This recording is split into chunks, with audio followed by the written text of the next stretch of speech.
Voter జాబితా ప్రక్షాళన తర్వాత బీహార్లో నకిలీ ఓట్లు, డూప్లికేట్ ఓట్లు ఉన్నాయా?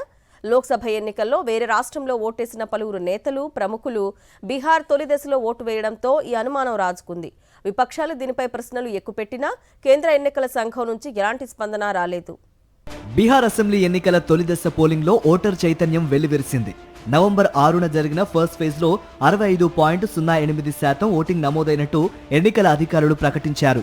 ఈ మేరకు తుది పోలింగ్ శాతాన్ని వెల్లడించిన రాష్ట్ర ఎన్నికల అధికారి ఇప్పటి వరకు బీహార్లో జరిగిన ఏ అసెంబ్లీ ఎన్నికల్లోనూ ఈ స్థాయిలో ఓటింగ్ నమోదు కాలేదని పేర్కొన్నారు.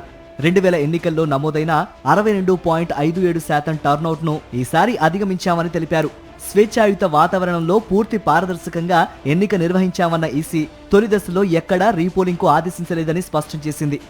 ఫైనల్ ఓటింగ్ శాతం ప్రకటించిన ఈసీ పలువురు నేతల ఓట్ల విషయంలో తలెత్తిన గందరగోళానికి మాత్రం సమాధానం ఇవ్వలేదు. BJP Rajya Sabha MP Rakesh Sinha, Delhi BJP Purvanchal Morcha అధ్యక్షుడు సంతోష్ ఓఝా ఈ ఏడాది ఫిబ్రవరిలో జరిగిన ఢిల్లీ ఎన్నికల్లో ఓటేశారు. తాజాగా బీహార్ ఎన్నికల తొలి దశలోనూ తమ ఓటు హక్కు వినియోగించుకున్నారు. దీనిపై ఎన్నికల సంఘాన్ని ప్రశ్నించారు ఆప్ నేతలు. కాంగ్రెస్ అగ్రనేత రాహుల్ గాంధీ కూడా ఈ విషయాన్ని లేవనెత్తారు. బాంకా జిల్లాలో నిర్వహించిన ప్రచార సభలో మాట్లాడిన రాహుల్ బీజేపీపై ఓట్ చోరీ ఆరోపణలు చేశారు. బీహార్ తొలి దశలో ఓటేసిన LJP RV MP Shambhavi Choudhary వ్యవహారం కూడా వైరల్ గా మారింది. ఆమె 2 చేతి వేళ్లపై సిరా గుర్తులు ఉండటం చర్చనీయాంశమైంది. ఇది డబుల్ ఓటింగ్, విధానపరమైన లోపాల ఆరోపణలకు ఆజ్యం పోసింది. వైరల్ వీడియోపై స్పందించిన పట్నా జిల్లా అధికారులు పోలింగ్ సిబ్బంది తొలుత పొరపాటున కుడి చేతి వేలికి సిరాను పూశారంటూ వివరణ ఇచ్చే ప్రయత్నం చేశారు.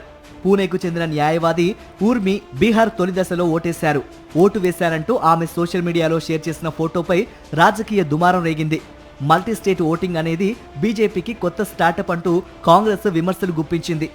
లోక్సభ ఎన్నికలకు మహారాష్ట్రలో ఓటు వేసిన ఊర్మి ఇప్పుడు అసెంబ్లీ ఎన్నికల కోసం బీహార్లో ఓటు వేసిందని, ఇది ఓట్ చోరీ కాక మరేమిటని మహారాష్ట్ర కాంగ్రెస్ అధికార ప్రతినిధి అతుల్ లోందే పాటిల్ నిలదీశారు. హర్యానాలో ఓట్ల చోరీపై ఇటీవల ప్రజెంటేషన్ ఇచ్చిన రాహుల్ గాంధీ ఓ బ్రెజిలియన్ మోడల్ ఫోటోతో 22 ఓట్లు ఉన్నట్లు ఆరోపించారు. దీనికి కౌంటర్ ఇచ్చిన కేంద్ర ఎన్నికల సంఘం ఇలాంటి తప్పిదాలను సరిదిద్దడానికే ఎస్ఐఆర్ నిర్వహించినట్టు తెలిపింది.